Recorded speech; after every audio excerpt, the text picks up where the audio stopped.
Hi friends, welcome to Vijayana cooking and vlogs. మీరంతా ఎలా ఉన్నారు? బాగున్నారా? నేను బాగున్నానండి. మీరు కూడా బాగుండాలని మనస్ఫూర్తిగా కోరుకుంటున్నాను ఫ్రెండ్స్. ఈరోజు ఉదయం దేవునికి అయితే ఇలా అలంకరించుకున్నానండి. మందార పూలు అయి పూసినాయి, గులాబీలు ఉన్నాయి. కొన్ని అయితే మా చెట్టుకి మందార పూలు, కొన్ని గులాబీ పూలు అయితే బయట నుంచి తెప్పించాను. వాటితోనే దేవుడిని అయితే అలంకరించుకున్నానండి. దీపారాధన అయితే తీసుకున్నాను. ఉదయం సాయంత్రం కంపల్సరీ నేను దీపారాధన అనేది చేసుకుంటాను వెంకటేశ్వర స్వామికి. అలాగే ఆంజనేయ స్వామికి కూడా చేసుకున్నానండి. నేను ప్రతిరోజు అందరికీ దీపారాధన అనేది చేస్తూ ఉంటాను. ఎక్కువగా వెంకటేశ్వర స్వామికి అయితే నేను మర్చిపోనండి. ఉదయం సాయంత్రం కంపల్సరీ సంధ్యాదీపం అనేది పెట్టుకుంటూ ఉంటాను. ఖర్జూరం అయితే నైవేద్యంగా పెట్టుకున్నానండి. ఈరోజు స్వామివారిని అయితే ఇలా అలంకరించుకున్నాను పువ్వులతో. ఈ వీడియో చూసే ముందు అయితే ఒక లైక్ అయితే ఇవ్వండి ఫ్రెండ్స్. ప్రతి ఒక్కళ్ళు మా ఛానల్ని చూస్తున్నందుకు చాలా చాలా ధన్యవాదాలండి. ఎవరైతే సబ్స్క్రైబ్ చేసుకోలేని వాళ్ళు ఎవరైనా ఉన్నట్లయితే ప్లీజ్ దయచేసి సబ్స్క్రైబ్ చేసుకోండి. ఈరోజు టిఫిన్ నేను ఇడ్లీ వేసానండి, అలాగే దోశ కూడా వేసాను.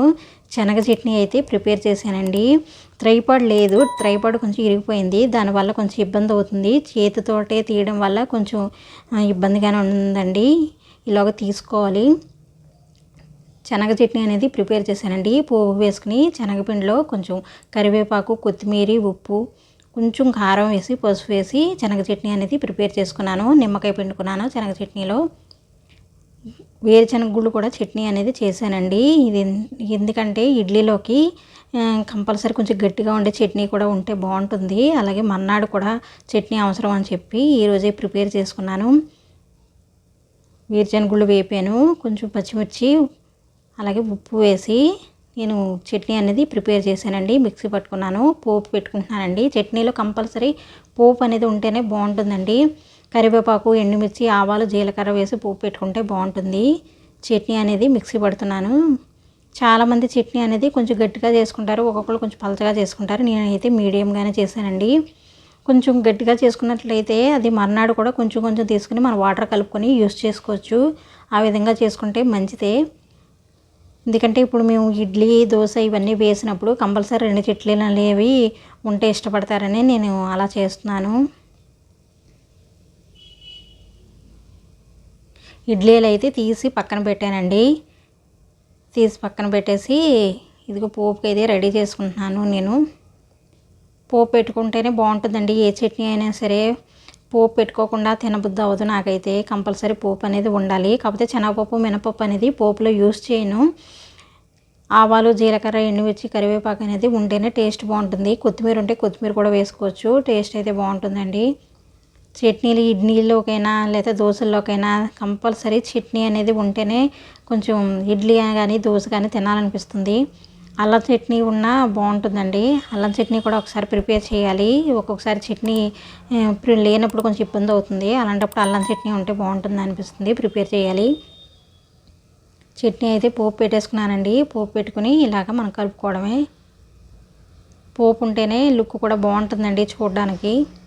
కొంతమంది అయితే ఎండుమిర్చితో కూడా చేసుకుంటారు, పచ్చిమిర్చి మానేసి. అలా కూడా టేస్ట్ బాగుంటుంది. ఎండుమిర్చితో చేసే చట్నీకి అయితే పోపు వేసుకున్నా అంత ఇది అనిపించదు. ఎండుమిర్చి సువాసన ఉంటుంది కనుక అలా చేసుకుని తినేయచ్చు. దోశలు అయితే వేసానండి. నేను ఎక్కువ ఇడ్లీ అంటే ఇష్టపడనండి పెద్దగాను. అందుకే నేను కంపల్సరీ దోశ అంటే ఇష్టం వలన దోశ అనేది ప్రిపేర్ చేసుకుంటాను. ఇడ్లీ పిండి, దోశ పిండి రెండు ఒకసారి నేను రుబ్బుకుని పక్కన పెట్టుకుంటాను. ఇడ్లీ తినేవాళ్ళకి ఇడ్లీ వేస్తాను, దోశ తినేవాళ్ళకి దోశ అనేది వేస్తూ ఉంటాను. ఇలా 2 దోశలు అయితే వేసి పక్కన పెట్టానండి. తింటానంటే మళ్ళీ వేయాలి. పచ్చిరొయ్యలు అయితే వచ్చినాయండి, అవి తీసుకున్నాను. పచ్చిరొయ్యలు కూడా ఎక్కువగా తినవండి, ఎందుకంటే వాతం చేస్తుంది. నాది కొంచెం వాతం శరీరం. పచ్చిరొయ్యలు కొంచెం తీసుకున్నాయి కూడా నేను తక్కువ మోతాదులోనే తీసుకున్నాను. ఒక 50 రూపీస్కి అయితే పచ్చిరొయ్యలు తీసుకున్నానండి. అవి ఏంటంటే కలగలుపు కూరల్లో బాగుంటుందని. కోడిగుడ్లు, పచ్చిరొయ్యలు, ములక్కాడలో కానీ, టమాటా, వంకాయలో కానీ వేసుకుంటే బాగుంటుంది కదా, అందుకనే నేను తీసుకున్నాను. కొంచెం వాటిని ఫ్రై చేసి పక్కన పెట్టుకుంటానండి. కొంచెం పసుపు వేసి నూనెలో మనం మగ్గబెట్టుకుంటే పచ్చిరొయ్యలు అనేది బాగుంటుందండి. టేస్ట్ కూడాను. చాలామంది వీడియోస్ చూస్తున్నారు కానీ పూరి స్కిప్ చేయకండి. ఎక్కడ స్కిప్ చేయకుండా చూసినట్లయితేనే కొంచెం వ్యూస్ అనేది బాగా వస్తాయి. మీరు ఇచ్చే లైక్ నాకు చాలా ఉపయోగం అండి. ఎందుకంటే చాలామంది అవి ఆ లైక్ వల్ల ఇతరులకి నా వీడియో అనేది సజెస్ట్ అవుతుంది. దానివల్ల వీడియోస్ ఎక్కువగా చూడగలుగుతారు.